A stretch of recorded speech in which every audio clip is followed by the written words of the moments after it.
Hi, welcome back for another 5 Caillou challenge. This is called Pagination Helper. For this exercise, you'll be strengthening your page foo mastery. It's not a computer science term. You will complete the Pagination Helper class, which is a utility class helpful for querying paging information relating to an array. The class is designed to take in an array of values and an integer indicating how many items will be allowed per each page. The types of values contained within the collection array are not relevant. You see there's a generic parameter type there, so that's why it's not relevant. You can pass anything in. I think they use int in the examples, yeah, you can see in the tests down below.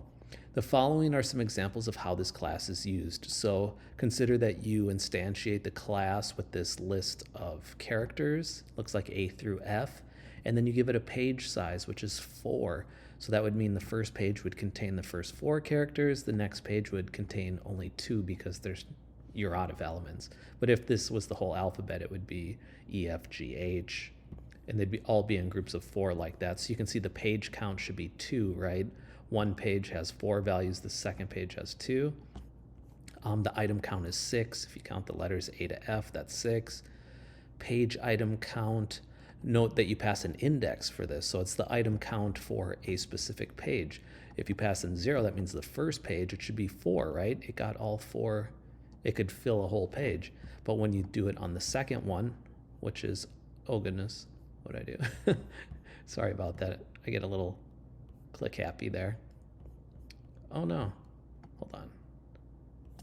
Train again. Sorry about the, I feel like John Madden, right? Remember him on the teleprompter? He would go crazy with the pen, and by the end he was done. You didn't even know what he was talking about anymore, and the screen was covered. Like, this is a father bucket, this is a mother bucket, and since the last game, they had a baby bucket. So this is a baby bucket. But anyways, for the item count for the second page, which is index 1, when you're using zero-based numbering, it should be 2, right? We had 2 leftovers. We couldn't fill a whole page, so we only had 2 left. And note, if you use an invalid page number, you should return -1. And then page index here takes an index, an item index, and returns the page that it belongs on. So since there's 4 elements per page, notice that this returns 1 instead of 0. 0 would be, it's on the first page, but the 5th element would clearly be on the second page, which is index 1. Element 2 should return 0, right? That would be on the first page. Element, or item 20 should return -1 because there's not 20 elements in the collection, and -10 is just gibberish, right? So you return -1 for that case too. So when you go over to your panel here to implement this, it looks a little heavy. You know, you've got all this documentation here, and you see this class, and it's not what we normally do, but don't be intimidated. The code that you actually write to implement these methods is minimal. So I think it's well within your power. Go ahead and pause the video now, try this out, and come on back when you're ready. I will show you one way to do this. And so let's start at the beginning with the constructor, right? That's named right after the class. And they're giving us the collection and the items per page. And as you often do with information passed into a constructor, we will store it. I'm going to keep my private members at the bottom of the page here. So that type was ilist of t. I'll call it collection. And the other value they gave us was an integer representing the items per page. And so now with these variables here, let's expand this. I'm going to try to make use of the good feedback you guys have been giving me. And so we have those fields that I made. Now I can say collection equals collection, and items per page equals items per page. Good. Now you could do some error checking here as well. I don't think it'll come up with the test, but I don't remember. Maybe I'll leave it out for now, and when we run the tests, if it blows up. But you might want to say, hey, is this items per page? It should not be a negative value, right? So you could do that sort of thing if you wanted. So let's go ahead and move on. I think we have 4 methods to implement for the class. Actually, this would be a property. These two would be properties, right? They're not methods. You can tell by this alternative syntax. The methods, of course, have parentheses on there. So let's grab some low-hanging fruit here. This item count says the number of items within the collection.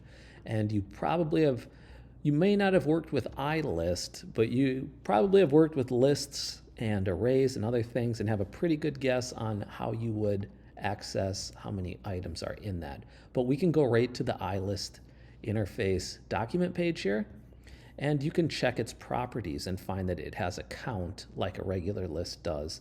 And note that if you were looking over here in the properties, you don't see it. You're like, oh no, it's not in the methods. I can't get how many elements are in my iList, but you'll note that it comes in from the iCollection interface, and that's inherited. They'll tell you in the document page where that comes from. See how it says this class implements iCollection T, iEnumerable T, and iEnumerable.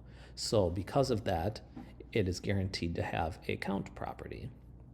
So you can call that. So let's say return collection.count, right? It just wants the number of items in the collection. That should be pretty easy. Okay, so we can move on. Page count isn't that much more difficult. You could roll a couple ways on this. So remember, essentially the page count is going to be the total number of items you have divided by the number of items per page, right?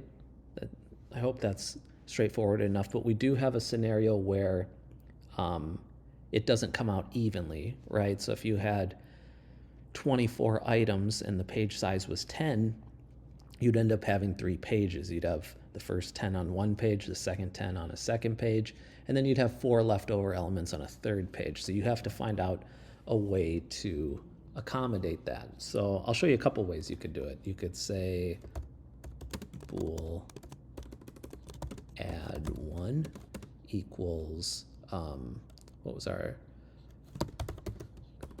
you could either use, you don't even have to use collection count anymore because we have this property. If you want, you can use your new property. Item count divided by items per page. And I'll say, if you divide that, actually I don't want to divide it. I'm going to use the modulo operator to see if there's a remainder, right? That's what we use modulo for. And if I'll say if that is equal to 0, let's say not equal to 0, not equal to 0. Okay, so that's going to tell us if we have an incomplete page where we need 1 extra page to cover that sort of spillover. And then you could say return the number of pages. So you could say the collection count or the item count. We'll use item count since we went to the trouble of making that, divided by items per page, like we said.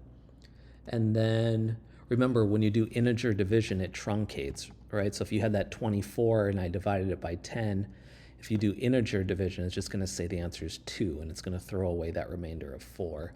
So this is the part where we'll get the 2 that we want, but we actually need a third page, right? So you could say plus, if we determined we needed to add 1, we could say 1, otherwise 0. Something like this would work. Or another way you could do it, you could use the math class. It has a ceiling function. So you could do something like return math ceiling of this. Copy this. This will get you 1 line. I'll paste it. And now the ceiling method itself takes in a double or a decimal. So I'll use the double overload here. So I can do that by casting one of these values to a double, and then it will perform double division there. And then you'll have to remember that ceiling returns a double, I believe. The returns a double. And so for our contract, sort of, so to speak, we have to return an integer, so you can cast this whole thing back to an integer. But what this will do is it'll perform the division that we talked about that's right, but it will take care of just rounding that value up. So if it spills over even a little, it just says to round up. So I'll probably run with this. And then what else do we have? We have a page item count. Returns the number of items in the page at the given page index. So there's really only two cases here. I'll say three cases because we could have invalid bogus input, right? So we'll return -1 for that. But provided that we're working with saying input, there's sort of two cases.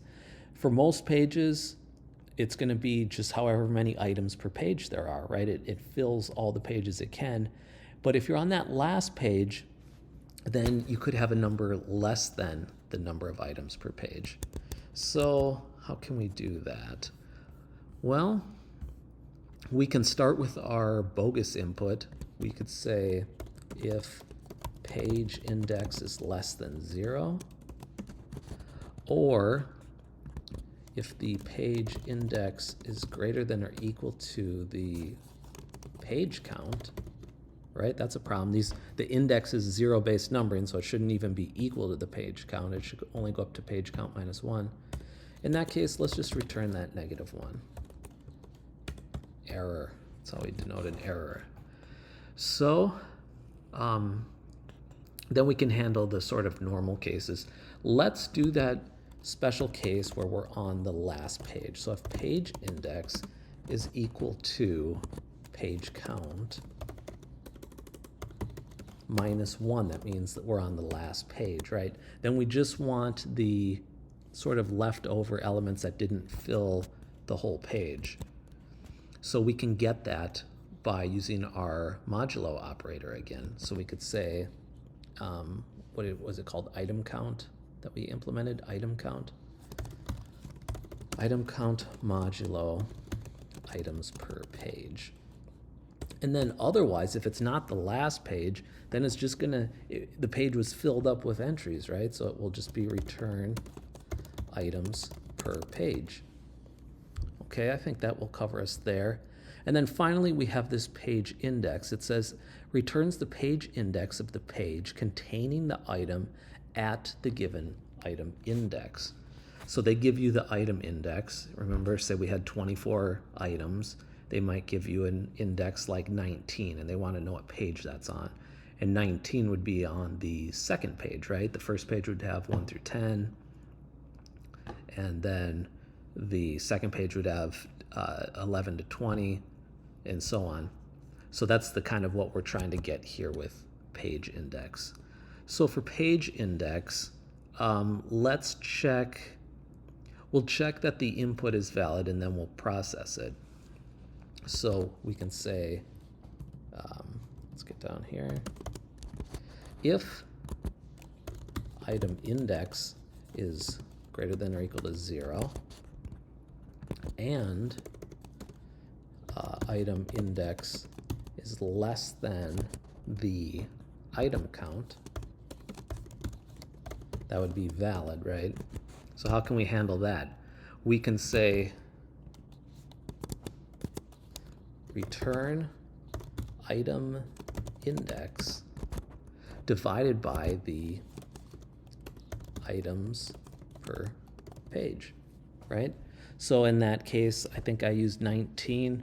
You would take the 19 divided by 10, and you would get a value of 1. Remember, integer division truncates the fractional part, so you'd get 1.